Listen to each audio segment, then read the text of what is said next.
It just means that you need a device, an apparatus that will remove an optical limitation that you have. We don't reject the microscope because the microscope intensifies the power of human sight. Without it, the world of the microbe would not exist. But that wouldn't alter the fact that our entire environment, our entire living scenario, is really conditioned upon what happens in a domain that we cannot see directly. In my opinion, the same thing applies, and this will be verified in years to come, at the upper border of nature.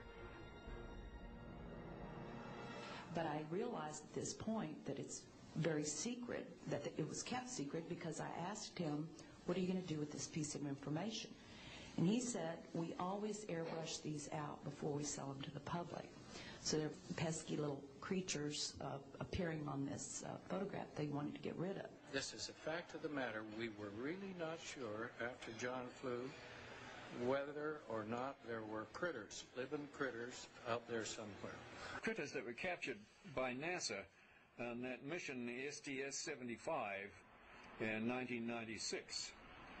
In all my considerable experience of the entire UFO scenario, I have never seen and never expected to see footage like that.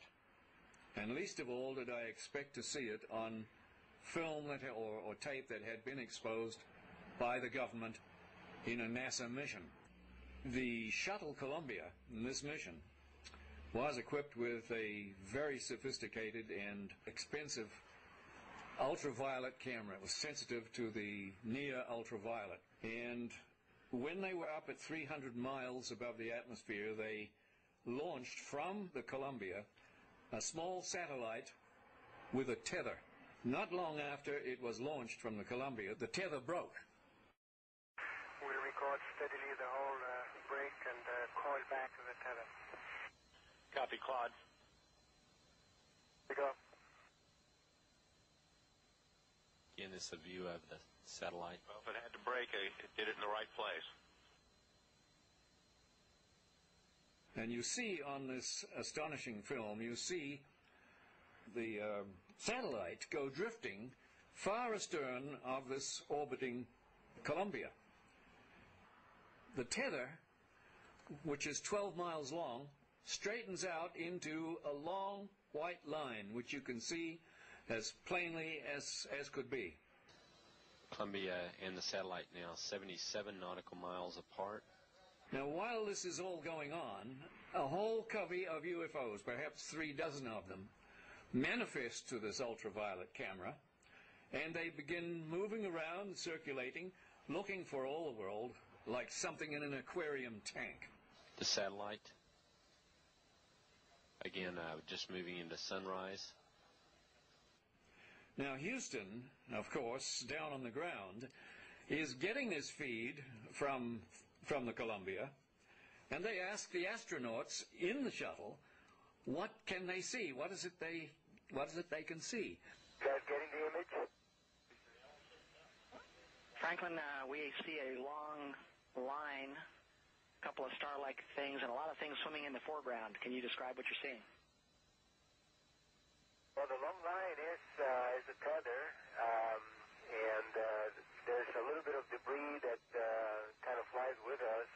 It is like a brilliant white bar. It looks like a neon sign, and it's 12 miles long.